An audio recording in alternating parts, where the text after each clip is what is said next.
So you're starting a new business or expanding your brand, and it's time to pick a name. It sounds simple enough, right? But you should know there's more to it than just brainstorming a few catchy words. Knowing how to get the perfect name is not as easy as you think because it's definitely a process. And today we're talking all about it.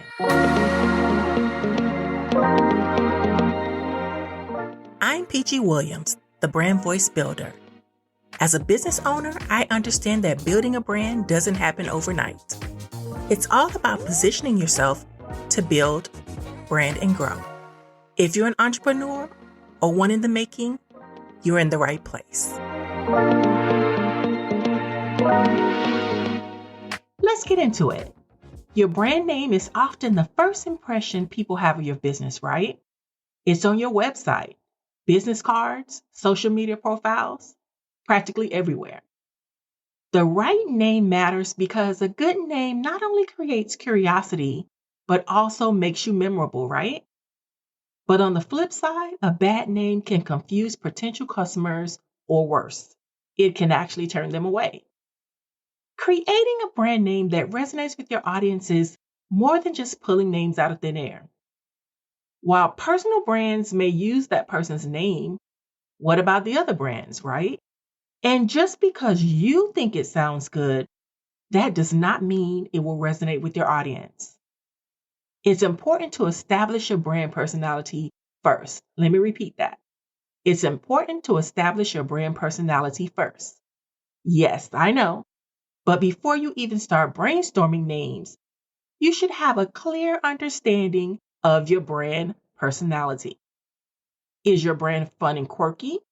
Or is it serious and professional? Believe me, that matters. And knowing this helps you choose a name that reflects the essence of your business. I always go back to my 3 C's: core, communication, and creative. You can't really move to the creative or the brand identity of your brand until you understand your core. And you can't really communicate with your audience if the core and creative aren't aligned. So, to start forming a brand name, you need to think about a couple of things. One, your core values. What principles do you have in your brand that guide your business decisions? And you really need to know your audience. Who are you trying to attract? And what kind of name would appeal to them? And most of all, you need to define your voice, because if you don't know how you want to communicate with your audience, how will they know how they're supposed to connect with you? Is your brand voice casual, formal, or is it somewhere in between? Ready to stay tapped into the Color Me brand family? Join our mailing list where you'll get all the info on the podcast, newsletters, and more. Join at bit.ly/colormail today.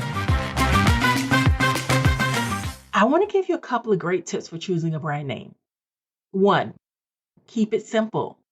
Avoid complicated words or phrases, because if people can't spell it, they won't search for it. Shorter names are usually better because they're easier to remember.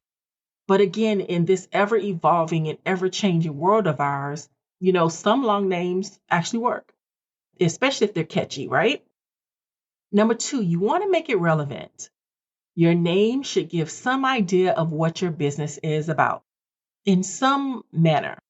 For example, if you're starting a bakery, something like Sweet Treats may work better than Zoetrope Innovations, because people may think Zoetrope Innovations is something that's tech related as opposed to Sweet Treats. And I hope you understand that. Number 3, I want you to think about the future growth. Will your name still fit your business as it expands into new areas? And that's if you're planning on expanding into new areas. You don't want to limit yourself with a name that's too specific, right? Number 4, your domain and social handles. Is it available? In our digital age today, having a matching domain name is kind of important, right? So you want to use domain checking platforms or tools like Namecheap to see what's available. And that also means checking for the social handles as well. And if you can't get that particular social handle, something that's so close that people won't really notice the difference, Number 5, you want to get feedback. Once you've decided on your final 3 names and it aligns with what you're doing, it aligns with your brand, it aligns with everyone else, share this with others. Share it with friends, family, or even potential customers to see how it's going to resonate with them, because sometimes an outside perspective can catch things that you have missed, and that's important. Number 6, I want you to avoid trends. What's cool today might be outdated tomorrow. And we always say, people are now starting to wear the bell bottoms again. People are starting to go back to vintage. And although it's always been there, it's more prominent than ever, right? Although it's cool today, it might be outdated tomorrow. And you may have to wait a very long time for it to come back around. Try to avoid trends because you want something that's timeless. You want companies that are going to stand the test of time, no matter whether it's 5 years or 100 years from now, right? So you want to be timeless rather than trendy. And number 7, I want you to think of the legal implication. Make sure the name is not already trademarked. And trust me, I see it all the time. People use somebody else's name and then they end up having to spend a whole lot of money because they have to rebrand because they did not do their due diligence. You want to make sure the name isn't trademarked already. And that's an easy search, an easy fix. Just go to the USPTO, the US Patent and Trademark Office, or use some kind of online service to verify that that name is not trademarked. You can save yourself a lot of time, headaches, and most of all, money. With that being said, I want to share a quick exercise you can follow that may actually help you in creating a good brand name. First, define your brand. Start by defining your brand's identity, your values, and your target audience. Then I want you to brainstorm some keywords. Think of words or phrases that relate to your brand, relate to your products or services. You may want to combine words, mix and match the keywords you brainstormed, and create a unique combination that stands out above everything else. That is very helpful, and a lot of companies are doing this with amazing success. And then you want to choose a brand name that resonates with your brand's identity and appeals to your target audience.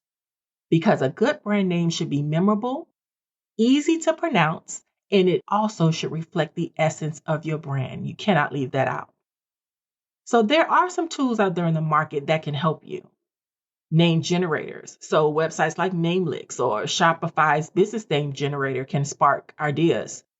Canva even has a name generator now. Canva is bae. We all know that.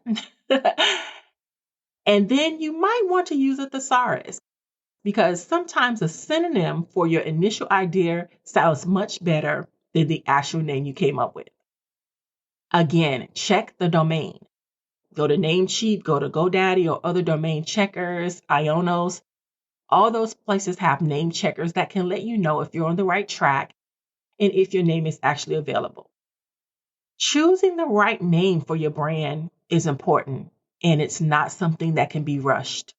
Take your time, get creative, and don't be afraid to ask for help from people you trust, because your brand name sets the stage for everything else, and you want to make sure it's something you love and something that connects with your audience. Don't forget to like and subscribe on the platforms you're listening on if you like the content, and share this with anyone you feel needs this message. You can also sign up for the newsletter, notifying you when the next episode drops.